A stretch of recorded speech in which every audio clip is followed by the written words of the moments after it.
Brand new Haibike Nduro Freeride. There are different versions of this, and the Freeride is the one with this double bridge forks and Ohlins components.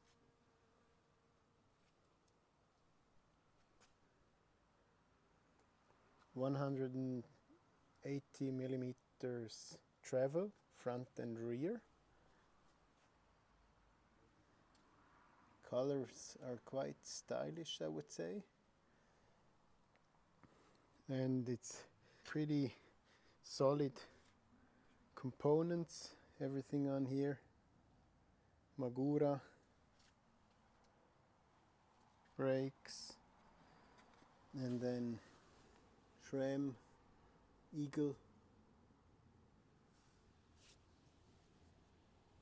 Yeah, everything is built pretty solid. I put it on the weight scale and it is exactly 27 kilos like it says.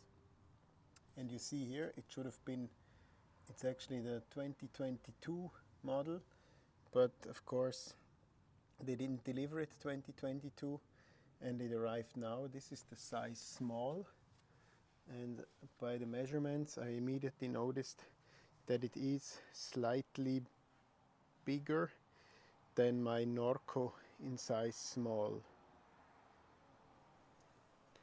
There is a 720 watt-hour battery in it. I have not ridden it yet, only through the parking, and immediately what I notice, good thing of course, with the handlebars you cannot twist them in a circle like you can do on the Norco, so that's very good. But also I immediately felt that I'm a little limited in my turning cycle, which definitely I have to get used to.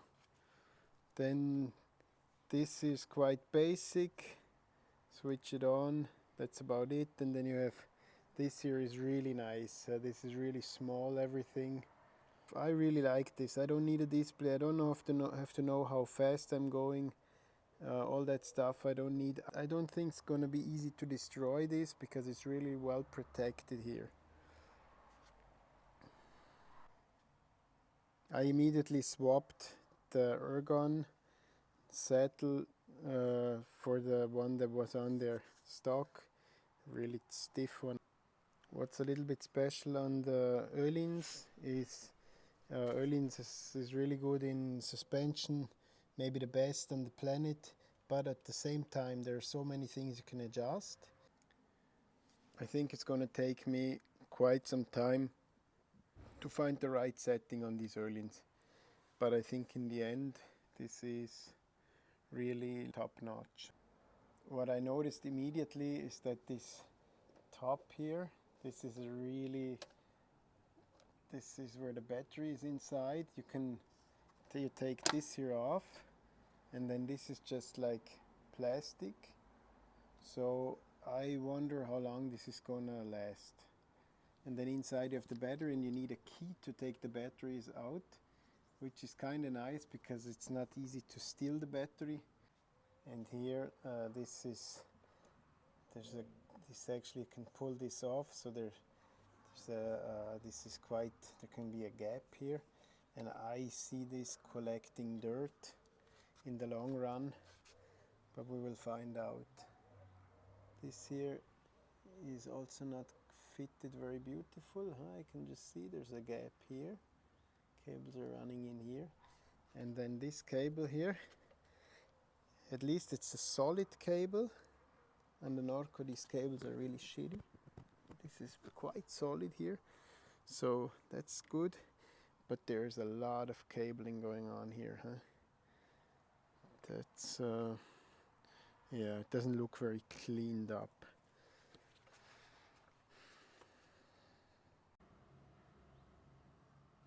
I'm interested how these brakes work. They look quite solid. We'll see. And also how these rims perform. The rim on my Norco I destroyed pretty quick, We'll see how this one works.